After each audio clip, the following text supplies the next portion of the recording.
સમાચાર વડોદરાથી સામે આવી રહ્યા છે। વડોદરામાં શંકાસ્પદ ચાંદીપુરમના વાયરસ કેસમાં એક બાળકનું મોત થયું છે।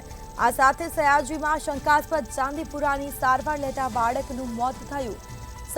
સારવાર લેતા પંચમહાલના 1 વર્ષના બાળક મોતને ભેટ્યો છે, જેમાં અગાઉ સાવલીના બાળકનું મોત થયું હતું, જેનો રિપોર્ટ પોઝિટિવ આવ્યો। મૃતક બાળકનો રિપોર્ટ પોઝિટિવ આવતા આરોગ્ય તંત્રની ચિંતામાં સતત વધારો જોવા મળ્યો છે। 9 બાળકો સયાજી હોસ્પિટલમાં સારવાર માટે આવ્યા છે। 9 પૈકી 5 બાળકોના મોત થઈ ચૂક્યા છે। મૃતક 3 બાળકોમાં પંચમહાલ, દાહોદ અને સાવલીનો સમાવેશ થાય છે। સયાજી હોસ્પિટલમાં કુલ 3 બાળકો હાલ સારવાર હેઠળ છે। તો ચાંદીપુરાથી વધુ એક બાળકનું શંકાસ્પદ રીતે મોત થયું છે।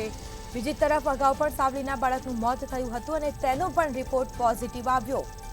મૃતક બાળકનો રિપોર્ટ પોઝિટિવ આવતા આરોગ્ય તંત્રની ચિંતામાં વધારો થયો છે। 9 બાળકો સયાજી હોસ્પિટલમાં સારવાર માટે આવ્યા। 9 બાળકો પૈકી 5 બાળકોના મોત થઈ ચૂક્યા છે।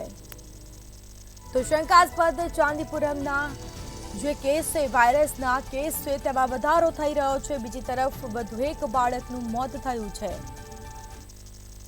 તો વધુ વિગતો સાથે સંવાદદાતા નિલેશ બ્રહ્મભટ્ટ ફોનલાઈન પર જોડાઈ ગયા છે। જી, આ ચાંદીપુરમના જે વાયરસના ઇન્ફેક્શન થાય છે, બાળકોમાં સતત વધારો થઈ રહ્યો છે આ કેસમાં, તો વડોદરામાં એક બાળકનું મોત થયું છે, શું માહિતી?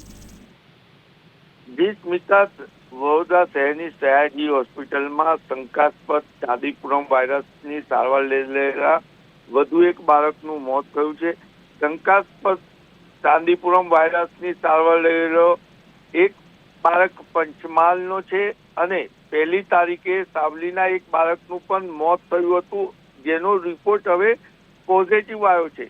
એટલે ગઈકાલે જે મોડી રાતના શંકાસ્પદ ચાંદીપુરમ વાયરસથી મોત થયેલું બાળક પંચમહાલનો છે તેવું સામે આવ્યું છે, પરંતુ જે અગાઉ શંકાસ્પદ કહેવામાં આવતો તે અને મૃત્યુ થયું હતું તેનો રિપોર્ટ પોઝિટિવ આવતા સયાજી હોસ્પિટલ સહિત વડોદરા જિલ્લામાં ખળભળાટ મચી ગયો છે અને અત્યાર સુધી કુલ 9 બાળકો સયાજી હોસ્પિટલમાં સારવાર માટે આવ્યા હતા। 9 બાળકો જે સારવાર માટે આવ્યા હતા તેમાંથી 5 બાળકોના મૃત્યુ થઈ ચૂક્યા છે। મૃતકોમાં 3 બાળકો પંચમહાલ, દાહોદના હતા અને સાવલીનો એક બાળકનો સમાવેશ થતા સાવલી સહિત પંચમહાલમાં અત્યારે ગભરાટનો માહોલ છે। ત્યારે વડોદરા જિલ્લા કલેક્ટર, વડોદરા મ્યુનિસિપલ કમિશનર અને વડોદરા મેયરે તાત્કાલિક અસરકારક કામગીરીના આદેશો આપી અને તૈયારી પણ આરંભી લીધી છે કે જો વધુ કેસો આવે તો કોઈ બાળકને સારવાર વગર મૃત્યુ ના થાય કે મોત થતા બચાવી શકાય એવી તમામ સવલતો ઊભી કરી દીધી છે। જી સ્મિતા, તમામ જાણકારી આપવા બદલ આપનો આભાર। તો આ સાથે સયાજીમાં શંકાસ્પદ ચાંદીપુરાની સારવાર લેતા બાળકનું મોત થયું છે અને તેને લઈને તબીબોમાં ખળભળાટ મચ્યો છે। સારવાર લેતા પંચમહાલના એક બાળકનું મોત થયું છે। 1 વર્ષનું આ બાળક છે। અગાઉ પણ સાવલીના બાળકનું મોત થયું હતું અને તેનો રિપોર્ટ પણ પોઝિટિવ આવ્યો છે। મૃતક બાળકનો રિપોર્ટ પોઝિટિવ આવતા આરોગ્ય તંત્રની ચિંતામાં પણ વધારો જોવા મળી રહ્યો છે।